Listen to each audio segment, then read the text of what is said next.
Hello everyone. My name is Daichi, and I will give you a lecture regarding the radiation and remediation activities. So, let's start today's lecture. Today's theme is Impact on Human Health Caused by Exposure to Radiation, Volume 3. Are you ready?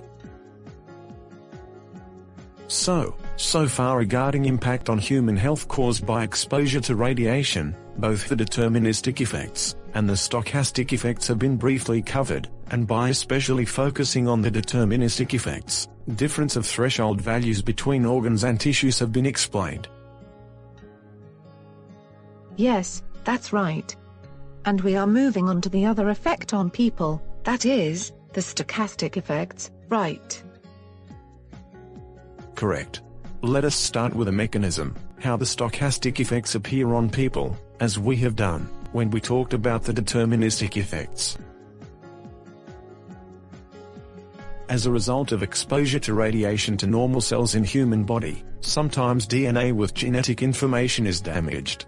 These damages are, however, repaired by system inherent in human body, as explained in the previous lectures, or sometimes the cells with damaged DNA themselves are eliminated by the system. If the number of dead or degenerated cells increases, this damage could appear on the human body, as the deterministic effects, which are explained in the previous lecture. And even after the inherit system works, however, some cells are sometimes repaired incompletely. If the cells become cancer cells, and they proliferate as a result of mutation, the damages sometimes appear as cancer, leukemia, as well as hereditary effect. These kinds of negative effects on human body are called the stochastic effects. As done when the deterministic effects were explained, if this phenomena is briefly represented by a graph, it will be like this. First of all, it is unique that it is assumed that there is no threshold dose for the stochastic effects. And secondary, as mentioned earlier, cancer and hereditary effect are examples of the stochastic effects, but when it comes to the cancer, there are people who have suffered from or die of cancers caused by factors other than exposure to radiation. Proportion of people who die of factors other than exposure to radiation is here defined as spontaneous incidence. And in dose range, less than around 100 to 200 millisievert, it becomes difficult to differentiate explicitly the effects to cause cancer due to exposure to radiation with other factors which cause cancer, like smoking or diet. So, the ICRP sets the criteria for radiation protection under the assumption that there is a linear, proportional relationship between dose and incidence of negative effects caused by exposure to radiation. For the setting of the criteria, results of epidemiological study for groups of atomic bomb survivors of Hiroshima and Nagasaki have been used. Compared with the deterministic effects, basic concept for the incidence of effects is totally different for the stochastic effects. So, could you tell me more specifically about relationship between the amount of radiation which people are exposed to, and the level of effects which appear on people?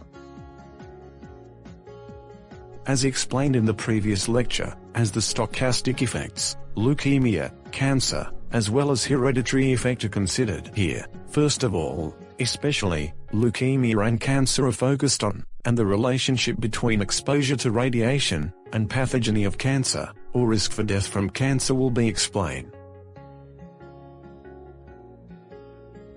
Mainly, the epidemiological surveys targeting atomic bomb survivors have revealed that with the exposure to relatively high dose of radiation, risk for development of cancer or death from cancer would be higher.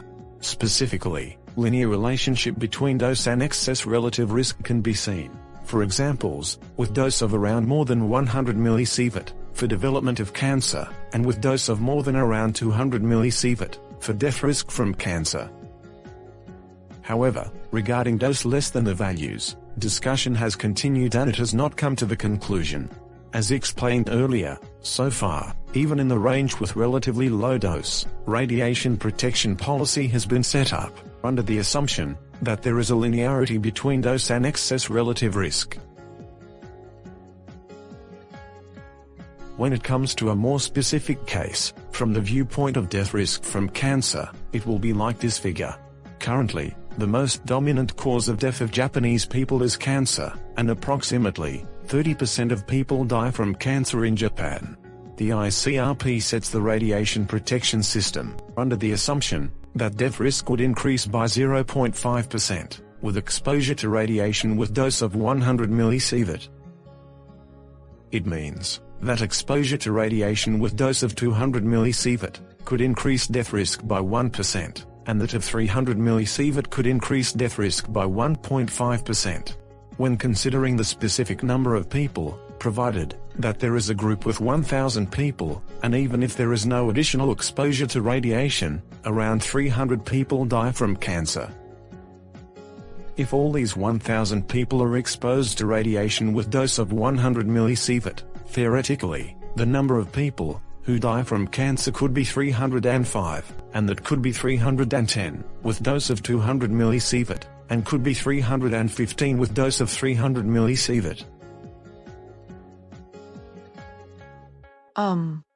Well, I can't fully understand, or I can't get it, the meaning of increase of 0.5% per dose of 100 mSv, whether it is very big increase of risk, or not so much.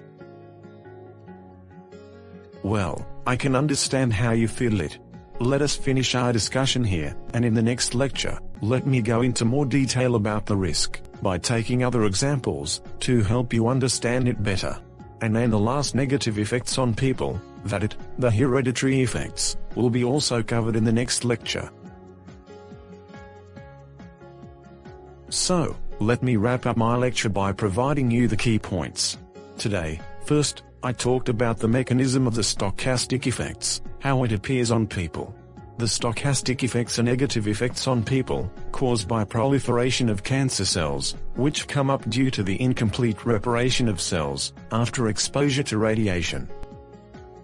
Unlike the deterministic effects, it is regarded that there are no threshold doses for the stochastic effects. It means that it is difficult to differentiate the effects caused by radiation, with other factors to cause cancer, like smoking, or daily diet, in the low-dose range. Even in the low-dose range, it is assumed that there is a linear, or proportional relationship, between dose and incidence of effects. And with this assumption, the radiation protection system has been set up. The epidemiological surveys, targeting atomic bomb survivors have revealed that regarding the stochastic effects, there is a linear relationship between dose of 100 mSv or more, and development of cancer. And it has been also confirmed that there is a linear relationship between dose of 200 mSv or more, and death from cancer. In addition, with regard to the relationship with death rate from cancer, it is assumed that with dose of 100 mSv, the death rate increases by 0.5%, and it increases proportionally with dose. So, it means that the death rate increases by 1%, with dose of 200 mSv, and increases by 1.5%, with dose of 300 mSv. And currently, radiation protection system has been set up based on the assumption. Specific meaning, or interpretation of the number of dose, will be elaborated in the next lecture. Okay, today's lecture is now dismissed. See you next time. In this channel, useful information regarding the radiation and remediation will be provided to you. If you like it, please subscribe to this channel, and do not forget to click the like button.